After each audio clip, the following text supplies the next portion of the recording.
Good morning all of you. आज की इस वीडियो लेक्चर में हम वेलोसिटी वेक्टर के बारे में डिस्कस करेंगे। इसके पहले वाले लेक्चर में हम फिज़िकल क्वांटिटीज़ को डिस्कस किए, उसके बाद हम पोजीशन वेक्टर को देखे। अब हम वेलोसिटी वेक्टर के बारे में डिस्कस करेंगे। इसको वेग सदिश बोलते हैं, क्लियर हिंदी में। तो चलिए हम आज की लेक्चर स्टार्ट करते हैं। तो सबसे पहले आप वेलोसिटी वेक्टर का डेफिनेशन देखेंगे तो इसको नॉर्मली आप कैसे डिफाइन कर सकते हैं। The rate of change of position vector is known as velocity vector. मतलब जो आपका स्थिति सदिश होता है उसमें समय के रिस्पेक्ट में जो परिवर्तन आता है, जो चेंजेस आता है, उनके रेशियो को वेलोसिटी वेक्टर कहते हैं, क्लियर। इसको आप वेक्टर v से डिनोट करते हैं। देखो ये जो v के ऊपर एरो लगा है मतलब ये वेक्टर है, इसको डिनोट करता है। और ये टाइम के रिस्पेक्ट में चल रहा है तो इसमें देखो ये आपका डेल्टा t है, ये रेट ऑफ चेंज को दिखा रहा है। सपोज आपका ये देखो पोजीशन आपका t प्लस डेल्टा t समय में, देखो आपका इसको यहाँ फिगर से समझ सकते हैं। देखो ये पोजीशन वेक्टर निकालना है तो ये आपका देखो अब हम लोग एक्स वाई एक्सिस में लिए ना, ये देखो एक्स डायरेक्शन हो गया और ये वाई डायरेक्शन हो गया। यहाँ देखो ये ओरिजिन ओ से कोई वस्तु है, सपोज ये उसका P1 पोजीशन है और ये उसका P2 पोजीशन है। तो देखो कोई वस्तु ओरिजिन ओ से टी टाइम पे उसका पोजीशन यहाँ पे चला, P1 पोजीशन पे आया। अब वही वस्तु जब उसका time T plus delta T कर दिया, मतलब उसका टाइम कुछ बढ़ा दिए, तो उसका पोजीशन हो गया आपका ये पी डबल डेस हो गया, क्लियर। सॉरी ये पी डेस हो गया, ये ओनली पी बस है। तो देखो यहाँ चेंजेस आया ना, इसमें डिस्टेंस चेंजेस आया ना जी। तो देखो ये इन दोनों के बीच का जो डिफरेंस है उसको हम डेल्टा आर से डिनोट करेंगे। ये ना मतलब जो उसकी पोजीशन है उसमें चेंजेस को दिखा रहा है, इतना डिफरेंस आया, मतलब टी टाइम में यहाँ तक आया। उसके बाद वही वस्तु फिर से ओरिजिन से चलना स्टार्ट किया तो t plus delta T time में इसका पोजीशन p डेस पर आ गया।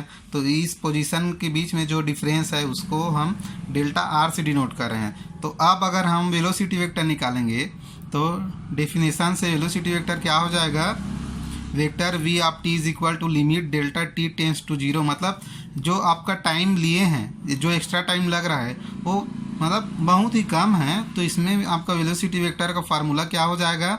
ये देखो आपका जो t प्लस डेल्टा t में जो पोजीशन वेक्टर है उसमें से आपका जो t टाइम में चला गया है उसको आप माइनस करोगे, फिर जो आप टाइम लिए हो उससे डिवाइड करोगे, तो दोनों का जो रेशियो मिलेगा वही आपका वेलोसिटी वेक्टर होगा, क्लियर।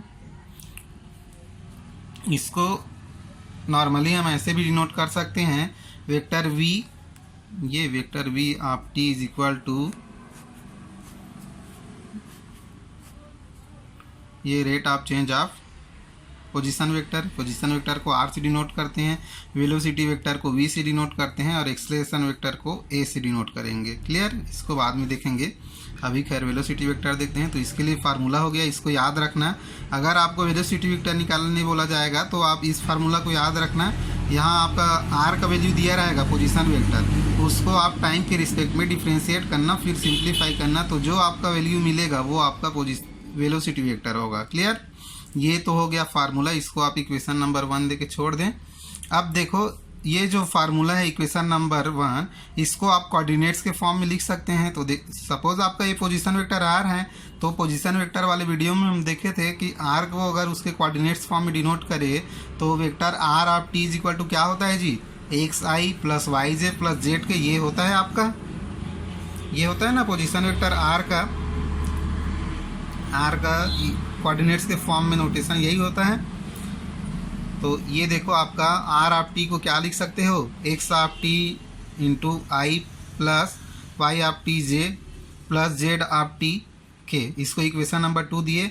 अब देखो ये फार्मूला आपका ऐसे ही अगर वेलोसिटी वेक्टर का सपोज एक्स डायरेक्शन में component V X of T हो, वाई डायरेक्शन में component V Y of T हो और जेड डायरेक्शन में component V Z of T हो, तो velocity vector V of T को हम इस फॉर्म में भी डिनोट कर सकते हैं। V of T is equal to V X of T I plus V Y of T J plus V Z of T K, इस फॉर्म में हम वेलोसिटी वेक्टर को डिनोट कर सकते हैं, जहाँ जो आपका वी एक्स है इसका वैल्यू होता है V X of T is equal to, ये देखो आप इक्वेशन नंबर 1 में देख सकते हैं, ये नॉर्मल स्टैंडर्ड फॉर्म में लिखा हुआ है। अब यहाँ कंपोनेंट्स फॉर्म में लिखेंगे तो देखो आर का एक्स डायरेक्शन में कंपोनेंट्स क्या है, एक्स ऑफ टी, तो और ये वी एक्स हो जाएगा और यहाँ आर की जगह एक्स ऑफ टी हो जाएगा। वैसे ही देखो यहाँ लिखा गया है V X of T is equal to D X of T upon D T. वैसे ही वाई कंपोनेंट हो जाएगा आपका D Y of T upon D T. ऐसे ही जेड कंपोनेंट हो जाएगा आपका V Z of T is equal to D Z of T upon D T. अब अगर एवरेज निकालने बोला जाए, एवरेज वेलोसिटी, तो एवरेज वेलोसिटी ये तो हो गया आपका वेलोसिटी का कंपोनेंट्स के फॉर्म में इक्वेशन, क्लियर।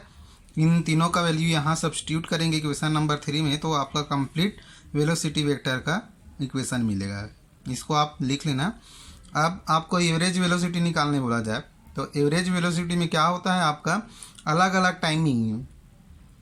टाइमिंग में आप सपोज़ आपको 5 मिनट किसी और डायरेक्शन से कॉलेज आए तो आपको 5 मिनट लगा, और अगर आप किसी और दूसरे रास्ता से आए तो आपको 10 मिनट का टाइम लगा। तो अब देखो आप घर से तो कॉलेज आए लेकिन डायरेक्शन अलग था, तो इसमें टाइमिंग आपका चेंज हुआ ना, अलग अलग टाइम पे पहुँचे, तो उनमें कितना चेंजेस आया, कितना टाइम डिफरेंस आया और कितना दूरी आप आगे पीछे हुए आने जाने में जी, जिसके कारण आपको टाइम अलग अलग लगा। अगर सपोज आपका डिस्टेंस इक्वल होता तो आपका समय भी इक्वल लगता, तो उसमें चेंजेस आया ना, तो उसी के वैल्यू निकालने के लिए ये इक्वेशन यूज कर सकते हैं। तो देखो इसमें सपोज कोई पार्टिकल्स को टाइम टी पे, मतलब T2 समय में उसका पोजीशन वेक्टर r है, r ऑफ T2 है, और T1 समय में उसका position vector r of T1 है।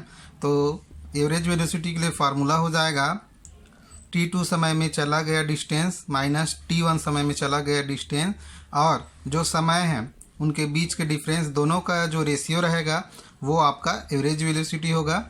ये जब इसका प्रॉब्लम आप सॉल्व करोगे तो और ज़्यादा अच्छा क्लियर समझ में आएगा। ये तो बेसिक फार्मूला है, इसको याद रखना कि एवरेज वेलोसिटी का फार्मूला क्या होता है, वेलोसिटी का कोऑर्डिनेट्स के फॉर्म में फार्मूला क्या होता है, नॉर्मल वेलोसिटी का स्टैंडर्ड फार्मूला क्या होता है, इसको कैसे निकालते हैं, ये सभी आपको पता होना चाहिए। बाकी ये सब तो आप 11वीं 12वीं में पढ़ चुके हैं, तो मैं ज़्यादा टाइम नहीं लेना चाहूँगा क्योंकि पढ़ा हुआ है। इसको एक रिवीजन मात्र के लिए आप यूज़ करना, उसके बाद इससे रिलेटेड प्रॉब्लम्स का जितना भी आप देख सकते हैं वो प्रॉब्लम सॉल्व करना। Okay, thank you.